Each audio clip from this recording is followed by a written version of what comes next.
Welcome back to another video about metal roofing systems. In today's video, we'll be talking about trim and flashing. And today I'm joined by Technical Services Manager, Jeff Haddock. So Jeff, just quickly, what's the purpose of trims and flashing in a metal roofing system?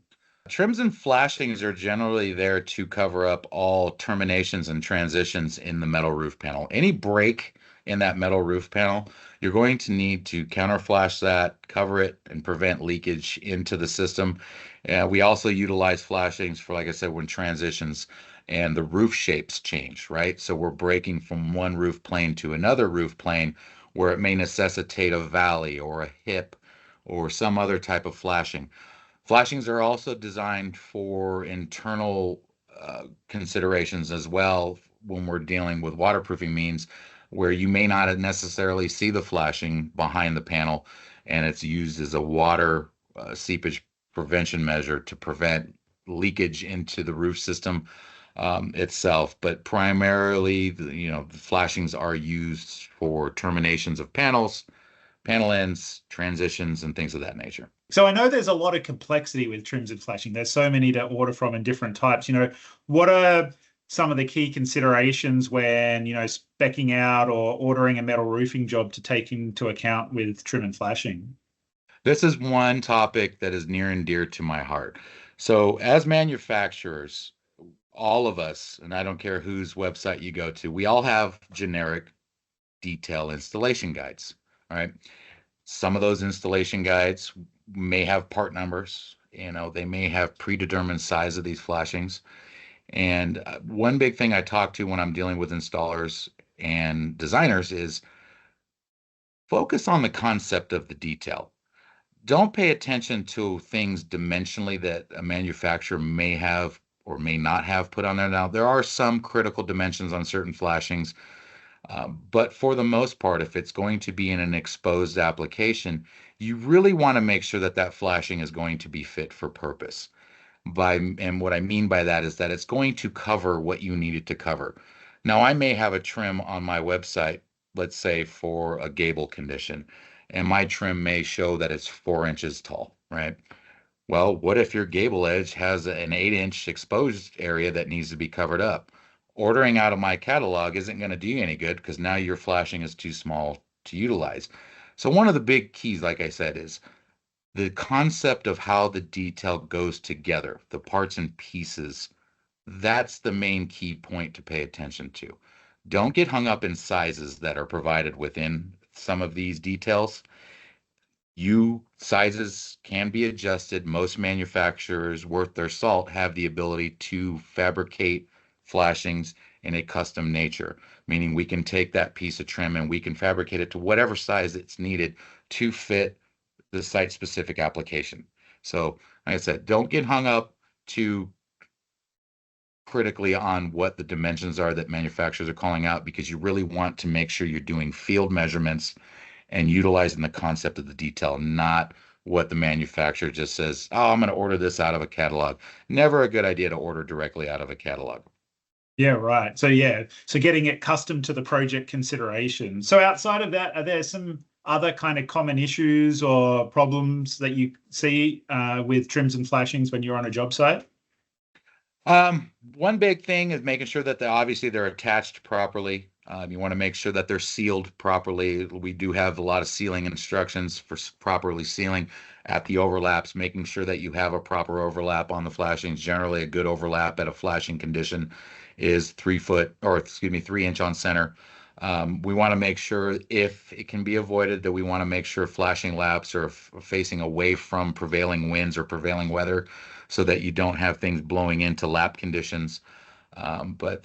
Generally speaking, you want to make sure that you're following manufacturers' prescribed details on a lot of that, in which we have sealant call outs, fastener placement. The biggest thing is on center spacing and the specific type of fastener you should be using. So really, that's a key aspect to pay attention to. The flashing details, where I was saying that flashings can be modified and adjusted, but you really want to pay attention to what a manufacturer's recommendation is as far as sealant placement, the type of sealants that are used, and the fasteners that are going to be used as well. Yeah, that makes sense. And so when we even get into custom colors or metallic colors, the risk associated with trim and flashing can get even higher, right? In terms of, ordering considerations, or if contractors stuff it up in the field and need to get new material. Can you talk a bit more about that? Absolutely, absolutely. So a big concern, and this is really referring back to metallic colors. Metallic paint systems are what we call as batch sensitive, meaning we paint our metallics with a mica finish in it or metallic flake within it. And generally, those are all painted within the same batch. And what we do on metallic jobs is we try to make sure all of the material, panels and flashings and things of that nature, are all coming out of that same coil, that same paint batch.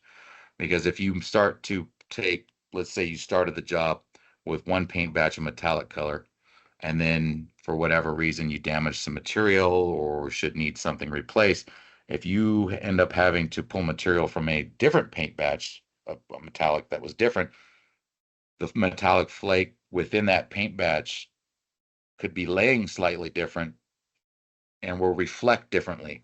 So you could actually get shading variances from one panel to the next, even though it's the same color. It's just how the pigments are reacting to that sunlight.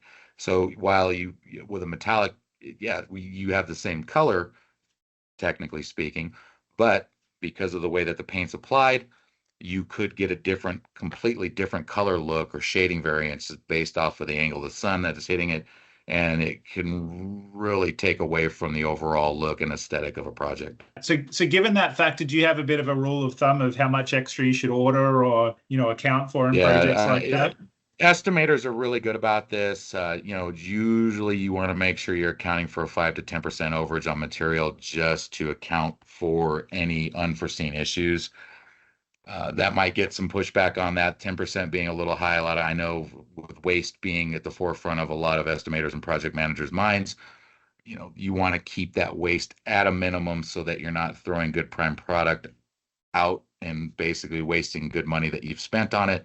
But you also want to make sure that you've taken special care, especially when you're dealing with custom paints and metallic paint batches. You want to be sure that you're going to have enough material there for the what ifs.